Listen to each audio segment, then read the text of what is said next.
అందరికీ నమస్కారం. ఫోకస్ టీవీకి స్వాగతం. నేను మీ గాలి మహేంద్ర. ప్రస్తుతం మనం మార్కాపురంలోని శ్రీ బాలాజీ ఎలక్ట్రికల్ వెహికల్స్ షోరూంలో ఉన్నాము. ఇక్కడైతే యాంపియర్ షోరూమ్. ఇది యాంపియర్కి సంబంధించిన వెహికల్స్ ఉంటాయి. యాంపియర్స్లో ఎన్ని రకాలు ఉన్నాయి, తర్వాత వీటిల్లో ముఖ్యంగా మ్యాగ్నస్ ఉంది. మ్యాగ్నస్లో ఎన్ని రకాలు ఉంటాయి, దాని పవర్ ఎంత, దాని స్పెసిఫికేషన్స్ మొత్తం మనకు వివరించడానికి మనతో పాటు యాంపియర్ షోరూమ్ సాయి ఉన్నారు. సేల్స్ ఎగ్జిక్యూటివ్ సాయి ఉన్నారు. నమస్తే సార్. నమస్తే అండి. సాయి, ఇప్పుడు ఈ బైక్ అయితే మ్యాగ్నస్ యాంపియర్ కంపెనీ, తర్వాత వీటిల్లో ఈ స్పీడ్ ఎంత పోతుంది, మైలేజ్ ఎంత వస్తుంది, తర్వాత బ్యాటరీ స్పెసిఫికేషన్స్ ఎంత, వాటి గురించి పూర్తి వివరాలు మా ప్రేక్షకుల కోసం. ఇది వచ్చేసి మ్యాగ్నస్ ఈఎక్స్ వచ్చేసి ప్రెజెంట్ వచ్చేసి మీకు ఓల్డ్ వర్షన్లో 80 మైలేజ్ ఇచ్చేవాళ్ళు. ఇప్పుడు అప్డేట్ చేశారు. 2022లో అప్డేట్ చేసేసారు. మ్యాగ్నస్ ఈఎక్స్ అని పెట్టేశారు. అది వచ్చేసి మీకు స్పీడ్ వచ్చేసి అదే రేంజ్లో ఉంటుంది. 50 to 55 స్పీడ్ వెళ్తుంది. వచ్చేసి మీకు మైలేజ్ వచ్చేసి వాళ్ళు ఇచ్చింది అయితే 120 వస్తుంది. మామూలుగా 30-35 స్పీడ్ మీద పోతే 120 వస్తుంది. అదే కానీ మీరు 55-50 స్పీడ్ ఆ రేంజ్లో వెళ్ళాలంటే ఖచ్చితంగా 90 to 100 వస్తుంది మైలేజ్ వచ్చేసి. ఆ మైలేజ్ ఇంకా మీరు వచ్చేసి ఇంకా వాడే విధానాన్ని బట్టి ఉంటుంది. అదే మీరు హైవేలో వెళ్తే మాత్రం ఒక రేంజ్ వస్తుంది. హైవేలో ఫుల్ స్పీడ్ మీద పట్టుకుంటే 103 కిలోమీటర్లు వచ్చింది మా టెస్ట్ డ్రైవ్లో వచ్చేసి మీకు. అదే కానీ 30-35 స్పీడ్ మీద లోకల్ పర్పస్లో యూజ్ చేస్తే 100-110 ఆ రేంజ్ వస్తుంది మైలేజ్ మీకు వచ్చేసి. ఇది ఇంకా మీ ఫీచర్స్ వచ్చేసి ఇంకా మామూలుగా మ్యాగ్నస్ ప్రోకి ఏ ఫీచర్స్ ఉంటాయో అవే ఫీచర్స్. కాకపోతే దీనికి ఇప్పుడు బ్యాటరీ స్పెసిఫికేషన్స్ వచ్చేసి 60 వోల్టేజ్ 38 AH. మీకు పాత మోడల్లో చూసుకుంటే అదే 60-30 AH. AH అనేది ఆంపియర్ పర్ అవర్స్ స్టోరేజ్కి సంబంధించింది. అది ఇప్పుడు వచ్చేసి ఇది 38 AH. అందులో 2.3 కిలో వాట్స్ బ్యాటరీ యొక్క పవర్.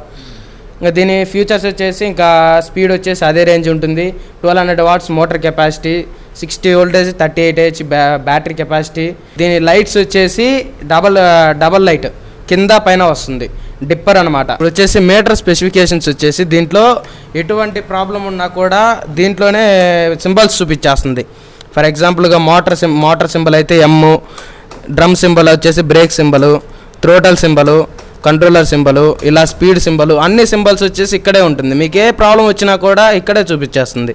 ఫర్ ఎగ్జాంపుల్గా మోటార్ వైర్ ఏదైనా కట్ అయిపోయినా మీకు మోటార్ సింబల్ పడిపోతుంది. అదే థ్రోటల్ కానీ కట్ అయిపోతే థ్రోటల్ సింబల్ పడిపోతుంది. అలా మీకు ఇప్పుడు చూడండి, థ్రోటల్ వచ్చేసి ఇప్పుడు థ్రోటల్ ప్రాబ్లం ఉన్నట్టు చూపిస్తుంది. అదే వైర్ కట్ అయిపోతే అలా చూపిస్తుంది మీకు. దాన్ని బట్టి మీరు ఎక్కడ కూడా అదే మళ్ళీ మీరు ఎక్కడ చేయాలనేది సింపుల్గా అర్థమవుతుంది. ఇంకోటి వచ్చేసి మీకు లైట్ వచ్చేసి డబల్ లైట్ అనమాట. మీకు డబల్ లైట్ వచ్చేసి ఇది సింగిల్ లైటు, ఇది డబల్ లైట్. ఫోకస్ ఎక్కువగా వస్తుంది డబల్ లైట్ వచ్చేసి ఇలా. ఇంకా సిగ్నల్ లైట్స్ వచ్చేసి మీకు నార్మల్గానే ఉంటాయి సిగ్నల్ లైట్స్. ఇది డిజిటల్ మీటరు. మీకు వచ్చేసి దీంట్లో 2 టైప్స్గా చూసుకోవచ్చు ఛార్జింగ్ వచ్చేసి. ఒకటి L2H ఉంది కదా, దీని నుంచి ఒక్కో పాయింట్ డౌన్ అవుతూ ఉన్నది. లేదా ఇక్కడ 65.6 ఉంది అంటే 67 పాయింట్ వచ్చేసి 67 వోల్టేజ్ వస్తే ఫుల్ ఛార్జ్డ్ అయినట్టు, 52 వోల్టేజ్ వస్తే లో ఛార్జ్డ్. ఆ మధ్యలో ఉన్న వోల్టేజే మీకు ఛార్జింగ్ వచ్చేది. ఇంకోటి మీకు ఒక్కో పాయింట్గా డౌన్ అవుతూ ఉంటుంది. అంటే 2 విధాలుగా చూసుకోవచ్చు. మొబైల్ ఛార్జింగ్ మాదిరి, మొబైల్ ఛార్జింగ్ పాయింట్స్ ఎలా ఉంటుందో అలా, లేదా వోల్టేజ్ డ్రాప్ అయినా వోల్టేజ్ టైప్ అయినా చూసుకోవచ్చు. ఇది వచ్చేసి కిలోమీటర్స్, దీని వోల్టేజ్ పడిపోతుంది. ఇది వచ్చేసి 2 అనేది స్పీడ్ అనమాట. ఎల్ మీద నొక్కుంటే 1 పడుతుంది. 1 వచ్చేసి స్పీడ్ 30 వరకే లాక్ అయిపోతుంది. ఇంకా అంతకుమించి ఎక్కువ పోదు. 1లో పెట్టేసుకుంటే మీకు 30. అదే మీరు హైలో పెట్టుకుంటే 50 అలా వెళ్తుంది. మనకి రన్నింగ్లో 55 స్పీడే వెళ్తుంది. మీకు అలా స్పీడ్ ప్రొవిజన్ ఉంటుంది. అదే ఎల్లో పెట్టుకుంటే మాత్రం 110-120 ఆ రేంజ్ వస్తుంది. అదే హైలో పెట్టుకుంటే మాత్రం 90 to 100 వస్తుంది మైలేజ్ వచ్చేసి. అయితే మనకు సాయి ఇప్పుడు షోరూమ్ నుండి మనకి ఏ విధంగా సపోర్ట్ ఉంటుంది, లేదా ఈ యాంపియర్ షోరూమ్ నుండి కానీ, లేదంటే మీ బాలాజీ మోటార్ షోరూమ్ నుండి కానీ కొన్న కస్టమర్కి మీరు ఏ విధంగా సపోర్ట్ చేస్తారు? దానికి ఏమైనా రిపేర్స్ వస్తే ఇక్కడ స్పేర్స్ అందుబాటులో దొరుకుతాయా? మీకు స్పేర్స్ వచ్చేసి మనకి ఎనీ టైం ఏవి కావాలన్నా కూడా 1కి 5 అయితే తెప్పిస్తాము. ప్లస్ వచ్చేసి ఇప్పుడు వచ్చాయి కూడా స్పేర్స్ కొన్ని. మీకు సర్వీస్ వచ్చేసి చాలామంది కస్టమర్స్ ఉన్నారు మనకి, వాళ్ళందరికీ కరెక్ట్గానే చూస్తున్నాం. ఇప్పుడు బ్యాటరీ కూడా మనకి ఏదైనా సంథింగ్ ఏదైనా అయినా కూడా మనకి స్పేర్ బ్యాటరీ ఉండిద్ది. ఒకవేళ కస్టమరు అంటే మనం పంపించి వచ్చేలోపు ఆగలేరు కాబట్టి మన స్పేర్ బ్యాటరీ ఇస్తే వాళ్ళు అంతలోపు రన్ చేసుకుంటారు. మనకి వచ్చేది కూడా 10 days ఆర్ 15 daysలోనే వచ్చేస్తుంది బ్యాటరీ వచ్చేసి. మీకు ఇంకా ఏది ఉన్నా కూడా కంట్రోలర్ అయితే మీ మోటార్ అయితే ఏదైనా మీకు ఇక్కడ రిపేర్ చేసే స్వభావం అయితే ఉంటుంది. ఒకవేళ రిపేర్ కాని పక్షంలో మీకు స్పేర్ అయితే ఉంటుంది. మీకు బ్యాటరీ కానీ మోటార్ కానీ ఛార్జర్ కానీ కన్వర్టర్ కానీ ఇవన్నీ వారంటీలో ఉంటాయి మీకు. సాయి మెయిన్గా ఎలక్ట్రికల్ అయితే ఇప్పుడైతే కొంతమంది అపోహలు పడుతున్నారు, పేలుతున్నాయని, లేదంటే ఇంకోటి వర్షం పడితే వాళ్ళేమో, అవన్నీ నిజమే అంటారా? అవన్నీ నిజమేనంటే మీకు ప్లస్ మైనస్ కలిస్తే ఏ బ్యాటరీ అయినా పేలుతుంది. అది వచ్చేసి మనకి కంపెనీ నిర్లక్ష్యం ఉండకూడదు.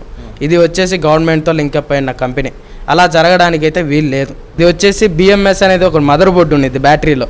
ఆ BMS వచ్చేసి మనకి హీటింగ్ కానీ దాంట్లో రిలేస్ కానీ అది మన ఫీజులు కానీ ఇవన్నీ దాంట్లోనే ఉంటాయి. దానికి వచ్చేసి చిన్న స్క్రూ కూడా ఉండదు, అది ఫిట్టింగ్ వచ్చేసి గ్లూ గన్ మీద ఉంటుంది. ఆ బ్యాటరీ వచ్చేసి మనకి ఎలా అంటే మీకు నాన్ స్టాప్గా 70-80 కిలోమీటర్స్ తిరిగినప్పుడు మొత్తం హీట్లో ఉంటుంది. కంట్రోలర్ అయితేమి, మోటార్ అయితేమి, బ్యాటరీ అయితేమి మొత్తం హీట్లో ఉంటుంది. ఆ హీట్ని తీసుకొని వచ్చేసి మనం డైరెక్ట్గా ఇంట్లో ఛార్జింగ్ పెట్టేస్తున్నాం. అలా పెట్టడం వల్ల మీకు బ్యాటరీ అనేది డౌన్ అయిపోతుంది. ప్లస్ వచ్చేసి బ్యాటరీ ఉన్న లైఫ్ కూడా తగ్గిపోతుంది. మనకి వారంటీ వరకే కాదు, వారంటీ ఎబో కూడా మనకి రావాలి. అలా రావాలంటే ముందు నుంచే మనం జాగ్రత్త పడాలి. అలా జాగ్రత్త అంటే మనకి ఇప్పుడు ఎక్కడికైనా వెళ్ళొచ్చినమ్మంటే అమ్మటే ఛార్జ్ పెట్టకూడదు. చాలామంది చేసే మొదటి తప్పు నైట్ పెట్టేసి వదిలేస్తున్నారు. అదే దీంట్లో ఉన్న తప్పు. ఇది ఆటోమేటిక్ కట్ ఆఫ్ ఛార్జరే, కాకపోతే దాంట్లో ఉన్న ఛార్జర్లో ఇప్పుడు కట్ ఆఫ్ అయిపోయినప్పుడు కూడా కొంత వోల్టేజ్ అనేది దాంట్లో జరుగుతూ ఉండిద్ది. జరుగుతూ ఉన్నప్పుడు మనకి ఒక పాయింట్ డౌన్ అవ్వడం, ఒక పాయింట్ ఎక్కడం ఇలా జరుగుతూ ఉంటుంది. అప్పుడు మనకి BMS అనేది సరిగ్గా వర్క్ అవ్వదు. అలాంటప్పుడు మీకు లైఫ్ టైం అనేది తగ్గిపోతుంది. అది తగ్గకుండా ఉండాలంటే నైట్ అయితే అసలు ఛార్జ్ పెట్టద్దు. దీనికి నెంబర్ 1 సొల్యూషన్ ఏంటంటే మీకు 3 hours ఒకసారి పెట్టుకున్నారంటే ఎక్సలెంట్గా ఉండిద్ది. వచ్చేసి మీకు 3 hours నేను ఎందుకు అంటున్నానంటే ఒకేసారి 6 hours పెడితే మనకి బ్యాటరీ అనేది బాగా హీట్ అవుతుంది, కంట్రోలర్ హీట్ అవుతుంది, అన్నీ హీట్ అవుతాయి. అదే 3 hours పెట్టారంటే మీకు బ్యాటరీ అనేది అంత హీట్ అవ్వదు. మీకు అదే నేను ఫర్ ఎగ్జాంపుల్గా మీకు ఒక 60-70 కిలోమీటర్ వెళ్ళొచ్చినమ్మంటే ఒక 10 minutes అన్న దానికి రెస్ట్ ఇవ్వాలి. అదే ఇవ్వకపోయినమ్మంటే మీకు బ్యాటరీ అంతా హీట్లో ఉండిద్ది. కాబట్టి ఆల్రెడీ ఛార్జింగ్ పెడతాం, ఛార్జర్లో కూడా మనకి ఫ్యాన్ అనేది ఉండిద్ది, బట్ హీట్ అనేది తగ్గిస్తుంది. కాకపోతే BMS అనేది నేను ఏదైతే చెప్పానో అది హీట్ అవుతూనే ఉండిద్ది. అందుకనేసి మీరు జాగ్రత్త పడాల్సింది దాంట్లోనే. అయితే సాయి ఇప్పుడు మనం వెహికల్ తీసుకున్న తర్వాత వీటికి వారంటీస్ కానీ లేదంటే ఎన్ని ఇయర్స్ వారంటీ ఉంటుంది, ఎన్ని వేల కిలోమీటర్స్ అవి ఉంటాయి కదా, వాటి గురించి మొత్తం వారంటీ వచ్చేసి మీకు కంట్రోలరు, ఛార్జరు, కన్వర్టరు, బ్యాటరీ ఇవి 4టికైతే ఉంటాయి.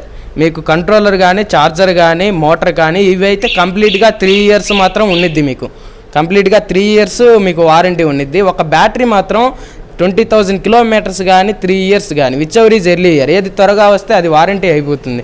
బట్ దీనికి ఇంకో చాయిస్ కూడా ఉంది. మీకు 20,000 kilometers తర్వాత 20,000 kilometers లోపు మీరు కంపెనీ వాళ్ళకి కొంత అమౌంట్ పే చేస్తే మళ్ళీ 2 years ఎక్స్టెన్సీ ఉంటుంది బ్యాటరీ వారంటీ. అది వచ్చేసి మళ్ళీ దానికి కూడా 2 years కానీ 10,000 kilometers కానీ which ever is early year, ఏది త్వరగా వస్తే అది. అలా 5 years కానీ 30,000 kilometers కానీ. బట్ మనం వెహికల్ సేల్ అయ్యేటప్పుడు మాత్రం వాళ్ళు ఇచ్చేది 3 years కానీ 20,000 kilometers మాత్రమే. మనం ఒకవేళ కావాలి అని అనుకుంటేనే మాత్రమే మనం పే చేసుకోవచ్చు అది అమౌంట్. అయితే ఇప్పుడు ఈ యాంపియర్ షోరూమ్ నుండి మనకి ఏమేమి వస్తాయి, బాక్స్ కానీ టెక్నికల్గా టూల్ కిట్స్ కానీ ఏమేమి వస్తుంది? మీకు టూల్ కిట్ వచ్చేసి మీకు అంతా డిక్కీలోనే ఉంటుంది. మీకు అన్ని వెహికల్స్ మాదిరిగా కాకుండా మీకు బూట్ స్పేస్ కానీ ఎక్కువగా ఉంటుంది. మీకు బూట్ స్పేస్ ఎక్కువగా ఉంటుంది. దీని లైట్ కూడా ప్రొవిజన్ కూడా ఉంటుంది. మీకు సీట్ పడంగానే ఇది అయితే ఆగిపోతుంది. ఇది ఆగిపోవడం వల్ల ఛార్జింగ్ అయితే డౌన్ అవ్వదు. మనం ఓన్లీ డిక్కీ తెరిచినప్పుడే మనకి ఇది అనేది ఉంటుంది. వచ్చేసి ఛార్జర్ ఒకటి వస్తుంది. టూల్ కిట్ వచ్చేసి ఇది స్క్రూసెస్ కానీ ఇలా టూల్ కిట్. ఇది వచ్చేసి మీకు దీంట్లో మాత్రం మనకి తీసుకునేది మాత్రం 220 voltage 50 Hz ఫ్రీక్వెన్సీ. మనకి ఇంట్లో కరెంటు మిక్సీ ఎలా తీసుకుంటుందో ఇది కూడా అంతే. కాకపోతే అవుట్పుట్ పంపించేది 7.5 amps. మనకి ఈ యామ్స్ తోటే మనకి పని. ఈ యామ్స్ వచ్చేసి మీకు ఈ వైర్ తోటే ఉంటుంది. అవుట్పుట్ 7.5 amps ఉంటుంది. అయితే సాయి ఇది ఒకసారి ఫుల్ ఛార్జ్ అవ్వాలంటే దానికి కాస్ట్ ఎంతవరకు పట్టొచ్చు, ఎన్ని యూనిట్స్ కాలుతుంది? ఇది వన్ టైం ఫుల్ ఛార్జ్ కావడానికి 5 to 6 hours పడుతుంది. ఇది వచ్చేసి మీకు ఎలా అంటే మొబైల్ ఛార్జింగ్ మాదిరే 0 ఉన్నప్పుడు 100 ఎక్కడానికి 5 to 6 hours పడుతుంది. అలా మీకు ఒకవేళ 20% ఉండి 80% ఎక్కాలంటే 4 hours. అలా మీకు పర్సెంటేజ్ని బట్టి మీకు టైం తీసుకుంటుంది.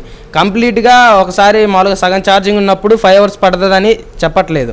మామూలుగా 0కి ఛార్జింగ్ అయిపోయినప్పుడు మళ్ళీ దాన్ని 100% ఛార్జ్ చేయడానికే 5 hours. ఫుల్ ఛార్జ్డ్ వచ్చేసి ఒకసారి 0 నుంచి 100 ఎక్కితే మాత్రం కంప్లీట్గా 2 units కాలుతుంది. 2 units అయితే కంపల్సరీగా ఒక పర్ ఛార్జ్కి కాలుతుంది. అదే సగం ఛార్జింగ్ అయితే 1 unit అలా కాలుతుంది.